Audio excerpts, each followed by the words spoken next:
नमस्कार मित्रांनो, मी स्वप्नील पवार आणि स्वागत आहे तुमचं आपल्या शेअर मार्केट मराठी या यूट्यूब चॅनलमध्ये.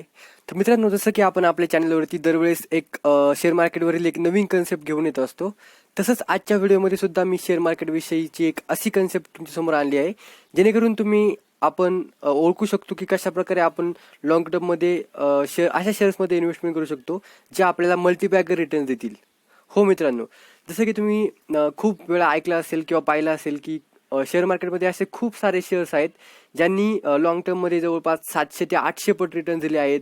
20 वर्षांमध्ये, 30 वर्षांमध्ये आपल्या 10,000 20,000 रुपयाची इन्व्हेस्टमेंट कोटीमध्ये कन्वर्ट झाली आहे. तर मित्रांनो, हे सगळं कसं शक्य होतं आणि अशाच प्रकारची इन्व्हेस्टमेंट आपण सुद्धा कशा प्रकारे करू शकतो आणि कशा प्रकारे त्या मल्टीबॅगर कंपन्या आयडेंटिफाय करू शकतो, हेच आपण आज या व्हिडिओद्वारे डिटेलमध्ये शिकणार आहोत.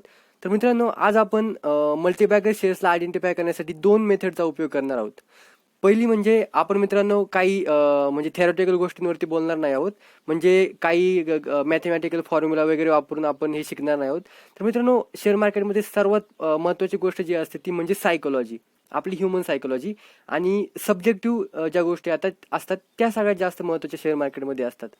जसं की शेअर मार्केटमध्ये कोणतीही कंपनी असतो, आपण जर त्याचा हिस्टॉरिकल डाटा पाहिला किंवा फ्युचर डाटावरून जर आपण त्या कंपनीचं हिस्टॉरिकल डाटावरून आणि प्रेझेंटवरून जर आपण तिचं फ्युचर प्रेडिक्ट करत असू, तर मित्रांनो हे जस्टिफायबल नाही राहणार. कारण की कोणत्याही कंपनीचं त्याचे फ्युचर अर्निंग पोटेन्शियल जर आपल्याला प्रेडिक्ट करायचं असेल, तर आपल्याला त्या कंपनीचं चारही बाजूनी म्हणजे सर्व बाजूनी सर्वांगीण ॲनालिसिस करून आपण त्या कंपनीला चूज केलं पाहिजे. तर मित्रांनो, ह्या सर्व गोष्टी लक्षात घेऊन आज आपण 2 मुख्य पॉईंटच्या आधारावरती आपण व्हॅल्युएशन करणार आहोत कंपनीचं, की कोणती कंपनी कशा प्रकारे आपल्याला मल्टीबॅगर रिटर्न्स देऊन जाऊ शकते. तर मित्रांनो, यामधला जो पहिला पॉईंट आहे तो म्हणजे आपण कोणत्याही कंपनीचं फ्युचर अर्निंग पोटेन्शियल कसं डिटरमाइन करायचं ते या व्हिडिओद्वारे बघणार आहोत. आणि दुसरी गोष्ट म्हणजे आपण कोणत्याही कंपनीचा प्राइस टू अर्निंग रेशो, म्हणजेच ती कंपनी एका शेअरमागे आपल्याला वर्षाला किती प्रॉफिट कमवून देते, त्यानुसार आपण ती कंपनी आपल्याला स्वस्तात बसेल की महागात बसेल, हे या 2 पॉईंटचं ॲनालिसिस करून आपण पाहणार आहोत की कशा प्रकारे आपण मल्टीबॅगर स्टॉकला आयडेंटिफाय करायचं आहे. चला तर मित्रांनो, व्हिडिओला सुरुवात करूया आणि या 2 पॉईंटच्या माध्यमातून पाहूया की कशा प्रकारे आपण मल्टीबॅगर शेअर्स आयडेंटिफाय करू शकतो. तर मित्रांनो, या ठिकाणी आपला जो पहिला पॉईंट आहे फ्युचर अर्निंग पोटेन्शियलचा, मित्रांनो तो प्रत्येकाच्या थिंकिंग कॅपॅसिटीवरती अवलंबून आहे. म्हणजे कंपनीमधला ते फ्युचर अर्निंग पोटेन्शियलचा पॉईंट आपण कशा प्रकारे अॅनालाइज करू शकतो, हे प्रत्येकाच्या विचार क्षमतेवरती आणि प्रत्येकाच्या लॉंग टर्म व्ह्यूवरती, प्रत्येकाच्या दूरदृष्टीवरती ते अवलंबून आहे. जसं की मित्रांनो, या ठिकाणी मी तुम्हाला एक एक्झाम्पल देऊ इच्छितो की सपोज आपल्याला एखादी पानटपरी खरेदी करायची आहे, जिची एक्झिस्टिंग किंमत समजा आता सध्या 5,000 रुपये किंमत आहे. आणि जो त्या टपरीचा एक्झिस्टिंग ओनर आहे, तो त्या 5,000 रुपयाच्या कंपनीमधून दर महिन्याला सपोज फॉर एक्झाम्पल म्हणून आपण असं समजू की दर महिन्याला 500 रुपये तो कमवत आहे त्या पानटपरीच्या सहाय्याने. तर मित्रांनो, ती 5,000 रुपयाची कंपनी, ती 5,000 रुपयाची पानटपरी ज्याद्वारे तिचा ओनर महिन्याला 500 रुपये कमवत आहे, त्या पानटपरीसाठी आपण किती पैसे द्यायला तयार होऊ, म्हणजे किती रुपयात ती पानटपरी आपण खरेदी करू. मित्रांनो, जर आपण ती पानटपरी 5,000 रुपयामध्येच जर खरेदी केली, तर ती टपरी महिन्याला 500 रुपये त्या मालकाला कमवून देत आहे. म्हणजेच ती टपरी 10 महिन्यात त्या टपरीचं मूल्य, जे भांडवल आपण तिला लावणार आहे ते फेडणार आहे. म्हणजे जर आपण ती टपरी 5,000 रुपयाला खरेदी केली, तर 10च महिन्यात आपण त्या टपरीचं सगळं भांडवल फेडून आपण नव्याने प्रॉफिट कमवायला सुरुवात करणार आहोत. तर मित्रांनो, ही जी 5,000 रुपये किंमत आहे या ठिकाणी, ही जस्टिफायबल आहे त्या टपरीसाठी. परंतु मित्रांनो, आपण त्या टपरीच्या मालकाकडे गेलो आणि त्याला 5,000 रुपयांची आपण ऑफर दिली की 5,000 रुपयांना आम्ही तुमची पानटपरी विकत घ्यायला तयार आहे. परंतु मित्रांनो, झालं काय की तो पानटपरीवाला, त्याला माहित होतं की जी पानटपरी सध्या ज्या हायवेच्या कडेला पानटपरी आहे, त्या हायवेच्या कडेला येणाऱ्या 2-3 वर्षांच्या कालावधीनंतर एक मोठा एक्सप्रेस हायवे जाणार आहे. म्हणजे एक्सप्रेस हायवेचं काम सुरू होणार आहे, ज्या कारणामुळे त्या टपरीची जी जागा आहे किंवा ती टपरी ची जी प्रॉपर्टी आहे, तिची व्हॅल्यू 2-3 वर्षामध्ये खूप वाढणार आहे. म्हणजेच आता ज्या टपरीचं मूल्य 5,000 रुपये आहे, ती 2-3 वर्षानंतर त्या टपरीचं मूल्य जवळपास 2-3 लाखांपर्यंत जाऊन पोहोचू शकतं. तर मित्रांनो, तो टपरीवाला काय करेल आता या ठिकाणी, की ती जी 5,000 रुपयाची टपरी आहे, ती आपल्याला विकण्यासाठी तो मोठ्या किमतीची म्हणजे हे लावेल, ऑफर करेल. समजा असं समजू की तो 1 लाख रुपयाला ती टपरी विकायला तयार आहे. आणि मित्रांनो, आपणही फ्युचरच्या दृष्टीने 1 लाख रुपयाला ती टपरी विकत घेऊ, जेणेकरून आपल्याला 2-3 वर्षानंतर 2-3-4-5 म्हणजे असे 1 लाखाच्या प्लस प्रॉफिट आपल्याला त्या टपरीमधून होईल. तर मित्रांनो, कंपनीच्या बाबतीत सुद्धा असंच काहीच असतं. आपल्याला फक्त आपली एक दूरदृष्टी ठेवायची आहे. आपल्याला ओळखायचं आहे की सध्या मार्केटमध्ये कोणत्या सेक्टरला डिमांड आहे, कोणती अशी कंपनी आहे जिचं फ्युचर अर्निंग पोटेन्शियल हे खूपच चांगलं असणार आहे. आत्ता जरी प्रेझेंटली जरी ती कंपनी समजा प्रॉफिट कमवत नसली किंवा खूप थोडा प्रॉफिट कमवत असली, ज्यामुळे मार्केटने तिला कमी व्हॅल्यू दिली असेल, तिच्या शेअरची प्राइस कमी असेल, तरी पण फ्युचरमध्ये ती कंपनी खूप चांगला प्रॉफिट कमवू शकते. जसं की दुसरं उदाहरण जर मी तुम्हाला या ठिकाणी द्यायचं झालं, तर दुसरं उदाहरण जे आहे ते CDSL कंपनीचं, सेंट्रल डिपॉझिटरी पार्टिसिपंट लिमिटेड, म्हणजे जी शेअर मार्केटमध्ये जे शेअर स्टोअर केले जातात, ज्या गव्हर्नमेंटच्या कंट्रोलमधील 2 बॉडीज आहेत, CDSL आणि NSDL, ह्या 2च डिपॉझिटरी आहेत इंडियामध्ये. ह्या 2च कंपन्या आपल्या डीमॅट अकाउंटशी डील करतात. तर मित्रांनो, झालं काय होतं की जेव्हा या कंपनीचा IPO आला होता, तेव्हापासून जवळपास आता मागच्या 2018-19 पर्यंत ही कंपनी त्याच्या इश्यू प्राईसच्या सुद्धा कमी प्राईसला ट्रेड करत होती. म्हणजे ज्यांनी कोणी IPOद्वारे हा शेअर विकत घेतला असेल ते आतापर्यंत जवळपास लॉसमध्येच होते. परंतु मित्रांनो, झालं काय की या कोरोनाच्या 2 वर्षाच्या काळामध्ये खूप साऱ्या लोकांनी आपले डीमॅट अकाउंट ओपन केले. खूप सारे लोक शेअर मार्केटमध्ये आले. त्यामुळे झालं काय की या डीमॅट अकाउंट मेंटेन करणाऱ्या ह्या ज्या 2च कंपन्या आहेत, CDSL आणि NSDL, त्यापैकी सुद्धा फक्त CDSL स्टॉक एक्सचेंजला लिस्ट आहे. त्यामुळे झालं काय की ही CDSL कंपनी डिओपॉली असल्यामुळे CDSL कंपनीला याचा खूप सारा फायदा झाला आणि जवळपास 1 ते 2च वर्षात या कंपनीचा शेअर जवळपास 4 ते 5 पट झाला. म्हणजे जेव्हा कधी हा शेअर प्राइस मागच्या काही वर्षांमध्ये फक्त इश्यू प्राइसच्या खालीच ट्रेड करत होता, तो जवळपास 1 ते 1.5 वर्षांच्या कालावधीतच 4 ते 5 पट झाला. तर मित्रांनो, यावरून तुम्ही ओळखू शकता की जर ज्यांनी कोणी दूरदृष्टी ठेवून आणि अशी थिंकिंग करून CDSL मध्ये 1-1.5 वर्षापूर्वी गुंतवणूक केली असती, त्याची गुंतवणूक आता जवळपास 1.5-2 वर्षातच जवळपास 4 ते 5 पट झाली असती. तर मित्रांनो, आपल्याला सुद्धा हे फ्युचर अर्निंग पोटेन्शियल ओळखण्यासाठी आपली दूरदृष्टी वापरायची आहे. आपली सब्जेक्टिव्ह जी आपली सायकोलॉजी आहे, तिचा वापर करून आपण या कंपन्यांचा ॲनालिसिस करायचा आहे. मित्रांनो, हा जो फ्युचर अर्निंग पोटेन्शियलचा पार्ट आहे, हा कोणतंही मॅथमॅटिक वापरून किंवा कोणतंही गणित वगैरे कोणतेही फॉर्म्युला वापरून आपण कॅल्क्युलेट करू शकत नाही. हा फक्त आपल्या बुद्धीचा पार्ट आहे, आपल्या मार्केटमधल्या अभ्यासाचा पार्ट आहे आणि आपल्या मार्केटच्या इन्फॉर्मेशनचा पार्ट आहे. त्यानंतर मित्रांनो, जर या ठिकाणी मी तुम्हाला तिसरं उदाहरण द्यायचं झालं तर टायटन ही कंपनीचं. मित्रांनो, टायटन ही कंपनी टाटा ग्रुपची कंपनी आहे. टाटा ग्रुप आणि तमिळनाडूमधील एक कंपनी आहे. यांचं जॉईंट व्हेंचरने ही कंपनी 1984ला फॉर्म करण्यात आली होती. मित्रांनो, तेव्हापासून 1984 पासून तर 2000च्या कालावधीत, ह्या 15 वर्षांच्या कालावधीत या कंपनीने खूप चांगला बिझनेस केला. स्टार्टिंगला तर टायटन कंपनीने टायटन नावाच्या घड्याळाच्या ब्रँड खाली ही कंपनी चालू केली होती. त्यानंतर ही कंपनी खूप साऱ्या बिझनेस यांनी डायव्हर्सिफाय केला. जसं की तनिष्क नावाचा यांचा जो ज्वेलरीचा ब्रँड आहे, तो यांनी 1990च्या कालावधीच्या आसपास आणला. त्यानंतर फास्ट ट्रॅक नावाचं जे घड्याळ आहे, त्या कंपनीचा ब्रँड यांनी आला. सोनाटा असो किंवा अजूनही 2-3 ब्रँड यांनी टायटनच्या नावाखाली आणले. तर मित्रांनो, झालं काय की यांच्या कंपनीची ही ग्रोथ बघून जवळपास 2004 साली ही कंपनी स्टॉक एक्सचेंजला लिस्ट झाली होती. आणि जे आपल्या इंडियामधले खूप मोठे इन्व्हेस्टर्स आहेत, राकेश झुंझुनवाला यांनी या कंपनीचा IPO येण्या अगोदरच या कंपनीमध्ये जे कन्व्हर्टेबल डिबेंचर्स असतात त्याच्या सहाय्याने जवळपास 20 कोटी रुपयांच्या आसपासची इन्व्हेस्टमेंट केली होती त्या काळी.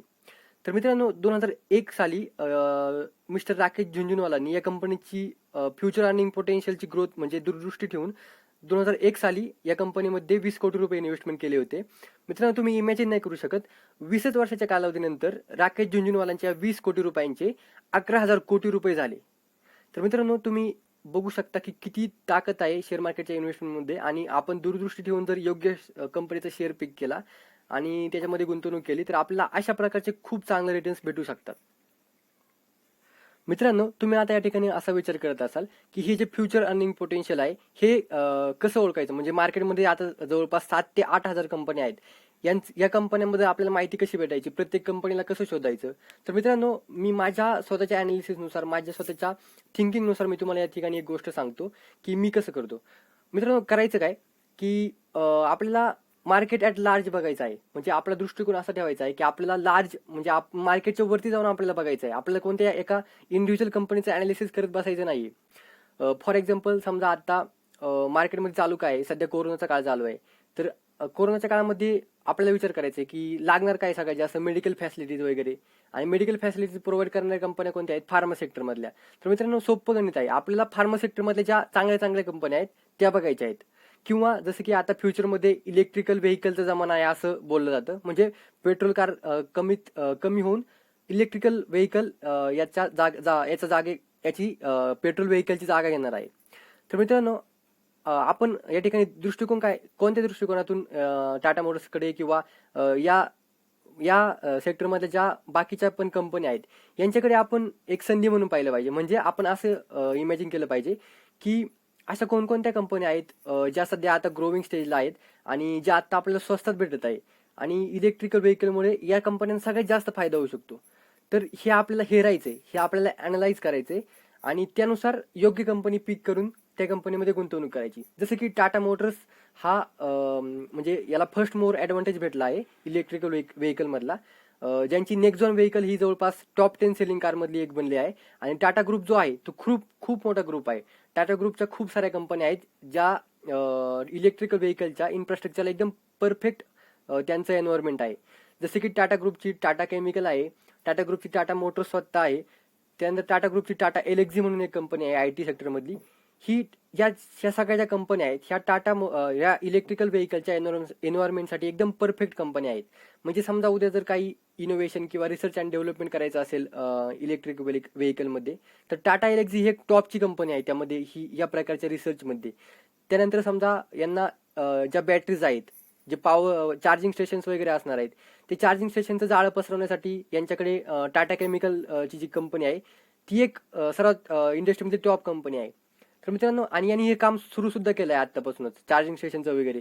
तर होईल काय की फ्युचरमध्ये समजा इलेक्ट्रिक व्हेकल्सवरती जे चार्जिंग वगैरे आहे त्याच्यावरती समजा डिस्काउंट वगैरे प्रोव्हाइड करायचं असेल तर टाटा मोटर्स एकदम इझिली डिस्काउंट वगैरे देऊ शकतं. कारण की यांचं सगळं इन्फ्रास्ट्रक्चर आहे, यांच्याच कंपन्या आहेत, याच्यामुळे टाटा मोटर्सला याचा ॲडव्हान्टेज भेटू शकतो, ज्याला आपण इकॉनॉमीज ऑफ स्केल बोलतो. तर मित्रांनो असंच थिंकिंग करायची, असंच अभ्यास करायचे. आणि आता आपण जे इलेक्ट्रिकल व्हेकलच्या सेक्टरमधलं उदाहरण पाहिलं, असंच बाकीच्या सेक्टरबद्दल पण विचार करायचा आहे. जसं CDSLचं पाहिलं, टाटा इलेक्ट्रिक व्हेकलचं पाहिलं, त्यानंतर टायटनचं पाहिलं. अशाच प्रकारे मार्केटमध्ये अजून सुद्धा खूप साऱ्या संधी उपलब्ध आहेत ज्यामधून आपण एखाद्या सेक्टरचं फ्युचर अर्निंग पोटेन्शियल हेरून त्यामधल्या एका कंपनीचं अनालिसिस करू शकतो. तर मित्रांनो हा होता आपला मल्टीबॅगर स्टॉक आयडेंटिफाय करण्याचा पहिला पॉईंट, जो अतिशय महत्त्वाचा आहे. आणि हा एक सायकोलॉजिकल किंवा एक सब्जेक्टिव्ह मॅटर आहे. प्रत्येकाच्या बौद्धिक कुवतीनुसार किंवा थिंकिंग कॅपॅसिटीनुसार किंवा दूरदृष्टीनुसार या म्हणजे आपण कोणताही स्टॉक आयडेंटिफाय किंवा आपण अनालाइज करू शकतो. तर मित्रांनो आय होप मी हा पॉईंट डिस्कस करताना जे 2-3 एक्झाम्पल तुम्हाला दिले त्याद्वारे तुम्हाला हा पॉईंट एकदम क्रिस्टल क्लिअर समजला असेल आणि तुम्ही या पॉईंटचा उपयोग करून नक्कीच एक मल्टीबॅगर स्टॉक आयडेंटिफाय करू शकाल. तर मित्रांनो चला तर वळूया आपल्या दुसऱ्या पॉईंटकडे, जो आहे की पी रेशोवरून आपण कशा प्रकारे आपण आता या पॉईंटद्वारे म्हणजेच जे फ्युचर अर्निंग पोटेन्शियलचा पॉईंट होता त्या पॉईंटद्वारे आपण हे तर पाहिलं की कशा प्रकारे आपण एक मल्टीबॅगर स्टॉकचा आढावा घेऊ शकतो, म्हणजे कशा प्रकारे आपण दूरदृष्टी ठेवून तो स्टॉक आयडेंटिफाय करू शकतो. परंतु मित्रांनो तो स्टॉक एकदा आयडेंटिफाय केल्यानंतर आपण कशा प्रकारे ओळखू शकतो की आता त्या कंपनीचं जे मार्केट व्हॅल्यू आहे ते रिझनेबल व्हॅल्यूमध्ये ती कंपनी आपण परचेस करतोय की नाही. तर मित्रांनो तेच ओळखण्यासाठी आपण या ठिकाणी पीई रेशोचा उपयोग करू शकतो, ज्याचा लॉंग फॉर्म आहे प्राइस टू अर्निंग रेशो. चला तर मित्रांनो आता समजून घेऊया आपल्या दुसऱ्या पॉईंटला की प्राइस टू अर्निंग रेशो काय आहे आणि कशा प्रकारे आपण या मल्टीबॅगर स्टॉकला आयडेंटिफाय करताना याचा आपण उपयोग करून घेऊ शकतो. तर मित्रांनो प्राइस टू अर्निंग रेशो, आधी आपण याचं मिनिंग समजून घेऊया. मित्रांनो जसं की नावातच आहे की प्राइस टू अर्निंग म्हणजेच एका कंपनीचा शेअर आपण जर तो विकत घेतला तर तो शेअर आपल्याला वर्षाला किती रुपये प्रॉफिट कमवून देईल, म्हणजेच पर शेअर आपल्याला वर्षाला किती अर्निंग तो शेअर कमवून देईल, त्याला बोलतात त्याचा जो रेशो आहे तो आहे प्राइस टू अर्निंग रेशो. मित्रांनो प्राइस टू अर्निंग रेशो हा जो काढला जातो तो अर्निंग पर शेअरद्वारे काढला जातो. म्हणजेच आपण समजा एखाद्या कंपनीचा शेअर विकत घेत आहे तर त्या एका शेअर मागं आपल्याला किती रुपये प्रॉफिट भेटत आहे वर्षाला, म्हणजे वर्षाला ती कंपनी किती रुपये प्रॉफिट कमवत आहे त्याला बोललं जातं EPS म्हणजेच अर्निंग पर शेअर. म्हणजेच फॉर एक्झाम्पल आपण असं समजू की एक कंपनी आहे आणि तिचं मार्केट कॅपिटल हे 100 रुपये आहे आणि त्या 100 रुपयाच्या मार्केट कॅपिटलचे 10 भाग तयार केले आहेत. म्हणजेच एका भागाची म्हणजेच एका शेअरची किंमत होईल 10 रुपये. तर मित्रांनो, आता काय होईल की आपल्याला जर त्या कंपनी मधला एक शेअर विकत घ्यायचा असेल तर आपल्याला 10 रुपये देऊन त्या कंपनीमधला एक शेअर विकत भेटेल. त्यानंतर मित्रांनो, असं समजू की ती कंपनी वर्षाला 10 रुपये प्रॉफिट कमवत आहे. तर मित्रांनो, आता या ठिकाणी होईल काय की जे कंपनीचे 10 शेअर्स आहेत, ते त्या 10 शेअरच्या होल्डर्सला ते 10 रुपयाचं प्रॉफिट समान प्रमाणात वाटलं जाईल. म्हणजेच जे 10 रुपयांचं प्रॉफिट कंपनी वर्षाला कमवत आहे ते 1-1 रुपयाप्रमाणे प्रत्येक शेअर होल्डरला 10 शेअर्समध्ये समान प्रमाणात वाटण्यात येईल. तर मित्रांनो, आता होईल काय की आपल्याला आपल्या एका शेअर मागे 1 रुपयाचं प्रॉफिट भेटेल. म्हणजेच या ठिकाणी अर्निंग पर शेअर किती झाला आपला वर्षाला, तर 1 रुपया. आणि याचप्रमाणे अर्निंग पर शेअर 1 रुपया झाला आणि 1 रुपये वर्षाला कमवण्यासाठी आपण त्या कंपनीच्या एका शेअरसाठी 10 रुपये द्यायला तयार आहे. म्हणजेच प्राइस टू अर्निंग म्हणजेच पी रेशो होईल या ठिकाणी 10/1 रुपया. म्हणजेच पी रेशो या ठिकाणी होईल 1 रुपया. पी रेशो या ठिकाणी 10 रुपये होईल. म्हणजेच मित्रांनो, याचं इंटरप्रिटेशन असं होतं की त्या कंपनीमध्ये वर्षाला 1 रुपये प्रॉफिट कमवण्यासाठी आपण त्या कंपनीला 10 रुपयांची व्हॅल्यू द्यायला तयार आहे.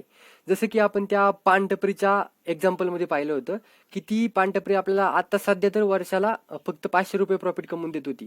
परंतु 4 वर्षांनी त्या टपरीच्या कडेला एक मोठा हायवे जाणार असल्यामुळे आपण त्या कंपनीला 5,000च्या ऐवजी 1 लाख रुपये मूल्य द्यायला तयार झालो होतो.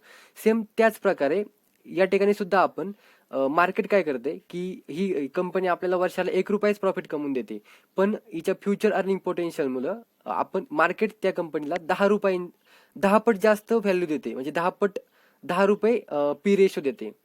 मित्रांनो, पी रेशोचं कॅल्क्युलेशन ही असंच केलं जातं की मार्केट समजा जनरली 10चा जो पी असतो, 10च्या जो कमी पी असतो, तर कोणत्याही कंपनीत 10पेक्षा जर कमी पी असेल तर मार्केट त्याला व्हॅल्युएबल म्हणजे एक रिझनेबल व्हॅल्युएशनमध्ये मानतं. म्हणजेच कोणत्याही कंपनीचा जर पी रेशो हा 10पेक्षा कमी असेल तर तो एक रिझनेबल व्हॅल्युएशनमध्ये आपण ती कंपनी परचेस करत आहोत असं मानलं जातं. परंतु मित्रांनो, हे सगळं थेरॉटिकल आहे. जर आपण रिअल प्रॅक्टिकल भाषेत जर आपण पी रेशोला समजून घ्यायचं जर झालं तर मित्रांनो, पी रेशो म्हणजे काय की मार्केट एखाद्या कंपनीला किती पट जास्त व्हॅल्यू देते. म्हणजेच समजा एखाद्या कंपनीला मार्केट जर 30चा पी देत असेल किंवा एखाद्याला 40चा पी देत असेल तर मार्केटला त्या कंपनीमध्ये काहीतरी एक मोठं फ्युचर पोटेन्शियल दिसत आहे. म्हणजे फ्युचरमध्ये ती कंपनी खूप काहीतरी चांगलं करील असं मार्केटला वाटत आहे, म्हणून मार्केट तिला 30-40 असा पी देते. आणि ज्या कंपनीला मार्केट 7चा 8चा किंवा 10च्या आसपासचा पी देते, त्या कंपनीमध्ये मार्केटला असं वाटतंय की ती कंपनी तिचं फ्युचर अर्निंग पोटेन्शियल एवढं चांगलं नाहीये आणि त्यामुळेच मार्केट त्या कंपनीला एवढं कमी पी देत आहे. तर मित्रांनो, तुम्हाला आता या ठिकाणी समजलं की पी रेशोचा वापर आपण कसा करू शकतो आणि पी रेशोद्वारे कशा प्रकारे आपण ओळखू शकतो की ही कंपनी आपण एक रिझनेबल व्हॅल्युएशनमध्ये परचेस करत आहोत की नाही. तर मित्रांनो, आता आपण पाहूया की पी रेशोमुळे आणि फ्युचर अर्निंग पोटेन्शियलमुळे किंवा इयरली प्रॉफिटमुळे कशा प्रकारे शेअरची प्राइस वाढते आणि कशा प्रकारे शेअर मल्टीबॅगर होतो.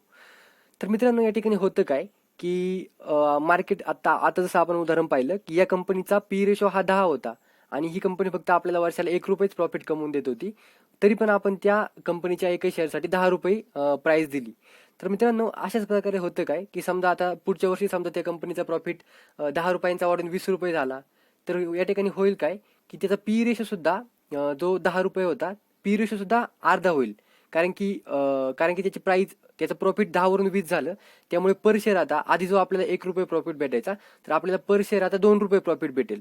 म्हणजेच होईल काय की जे 10 शेअर्स होते त्या 10 शेअर्समध्ये जर 20 रुपयाने आपण त्याला डिवाइड केलं तर आधी जो 10चा पी यायचा तो आता 5 रुपयांचा पी येईल.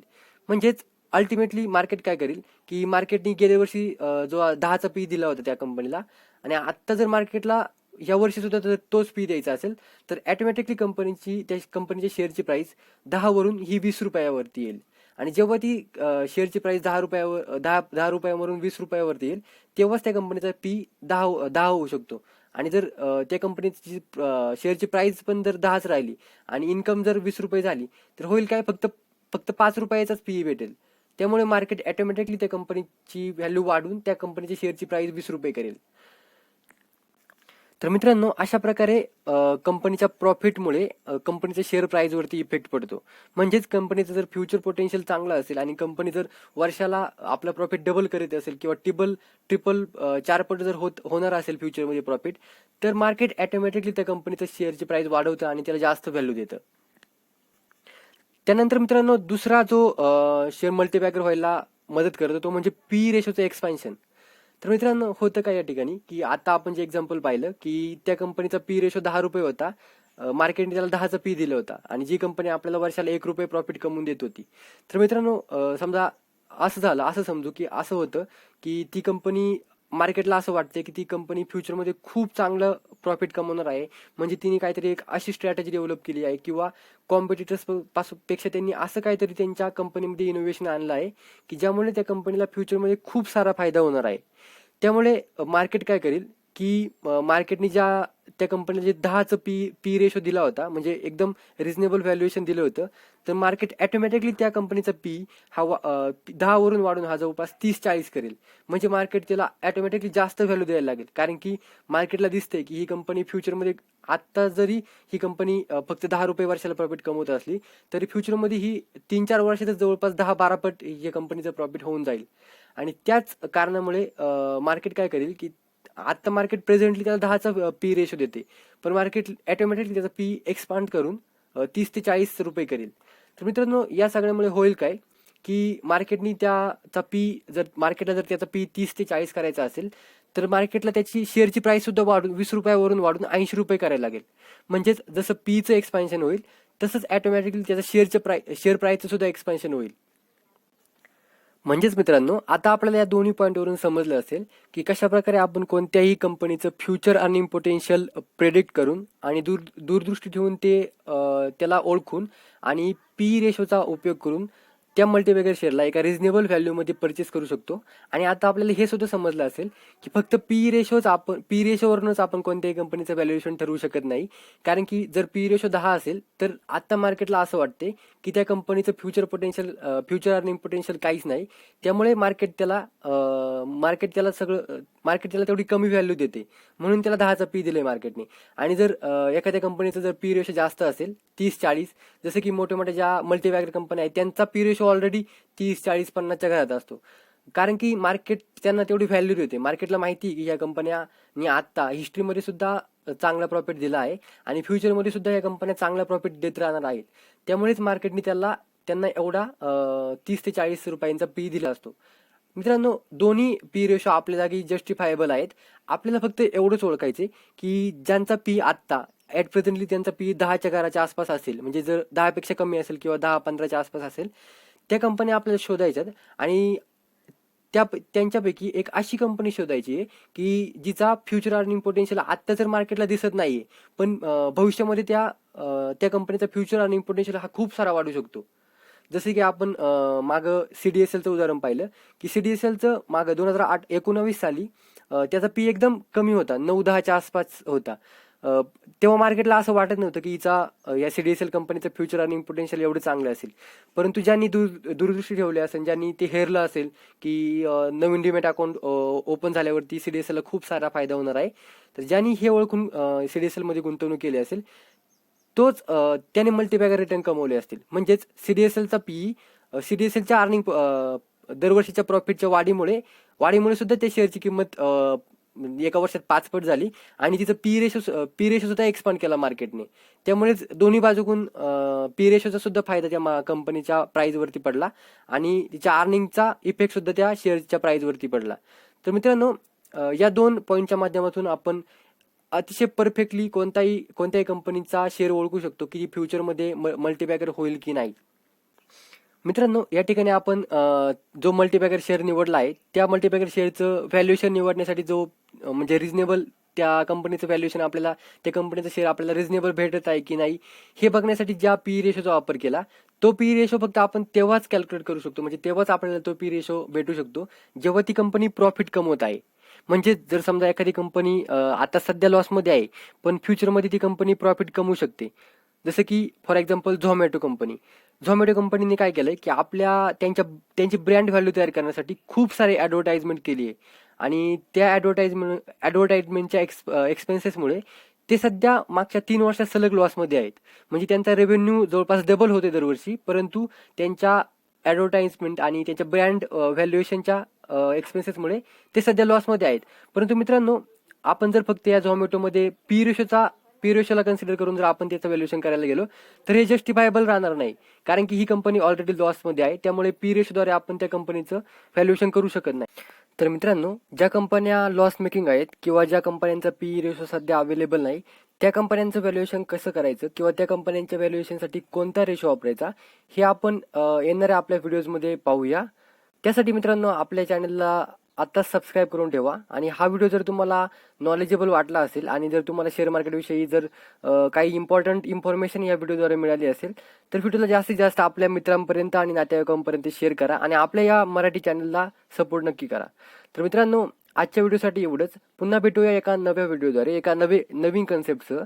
तोपर्यंत काळजी घ्या. जय हिंद, जय महाराष्ट्र.